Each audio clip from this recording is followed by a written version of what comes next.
नमस्कार विद्यार्थी मित्र, आपण BA तृतीय वर्ष 6व्या सत्रामध्ये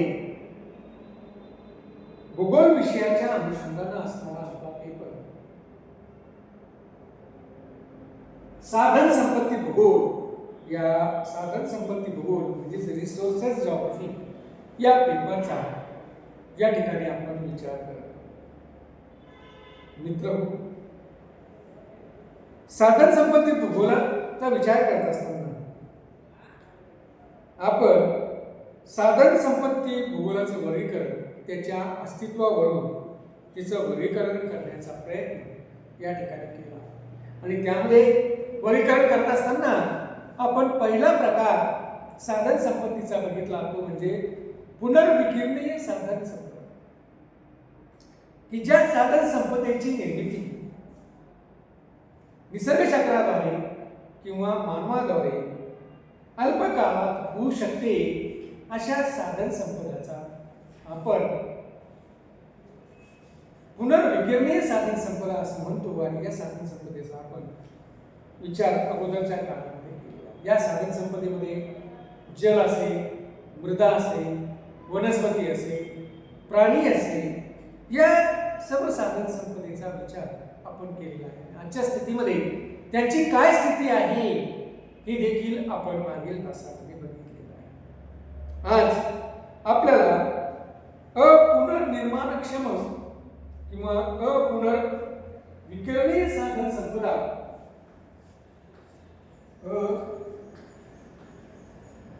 पुनर्विकिरणीय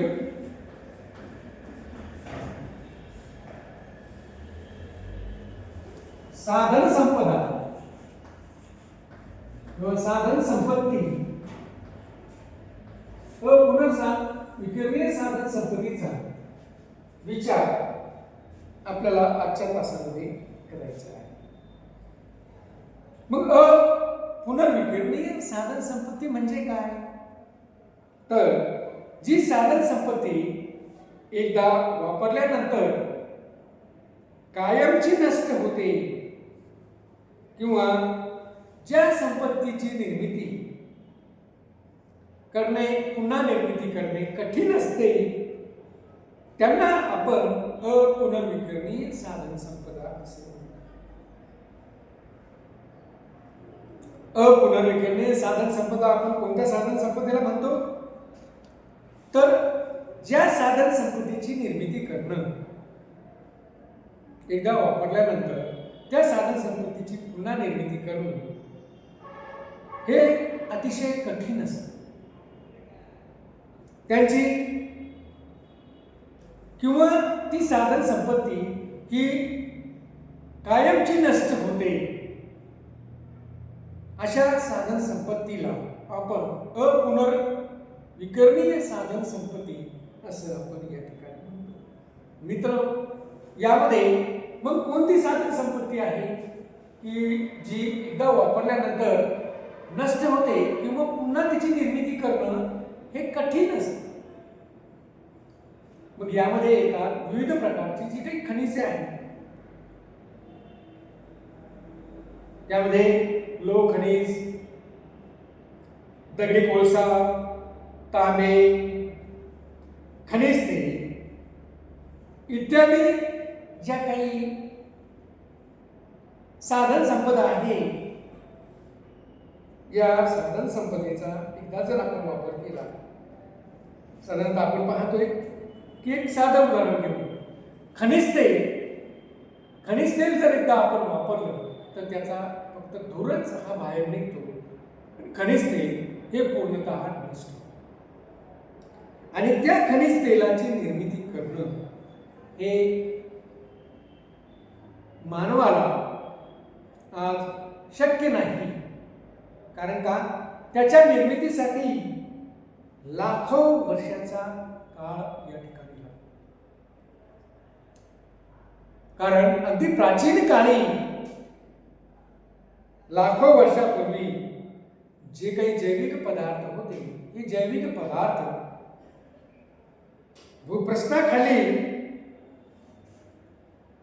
दाबल्या गेल्यामुळे त्यांची निर्मिती झालेली होती.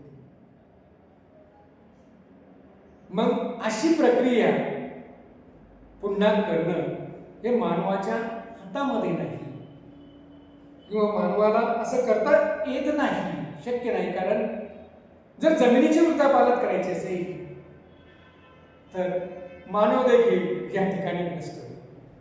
आणि मित्र, त्यामुळं अशा अपुनर्विक्रमी साधन संपदा या कायमच्याच या पृथ्वी तलावर एकदा वापरल्यानंतर त्या नष्ट झालेल्या आपल्याला दिसून.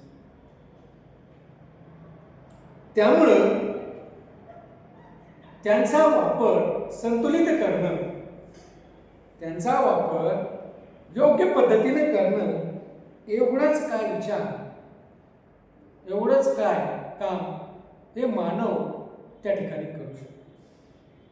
उदाहरणार्थ या ठिकाणी जर आपण बघितलं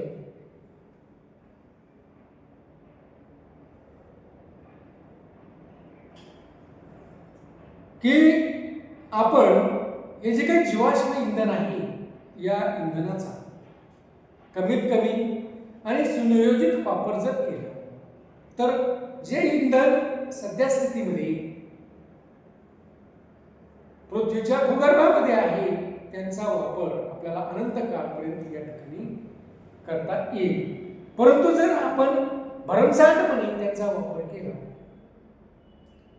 तर निश्चितच काही काळानंतर त्या भूगर्भातील तो जो काही साठा आहे या जीवाश्म इंधनाचा तो त्या ठिकाणी संपेल आणि पुढील काळ निश्चितच अतिशय कठीण स्वरूपाचा असणार आहे.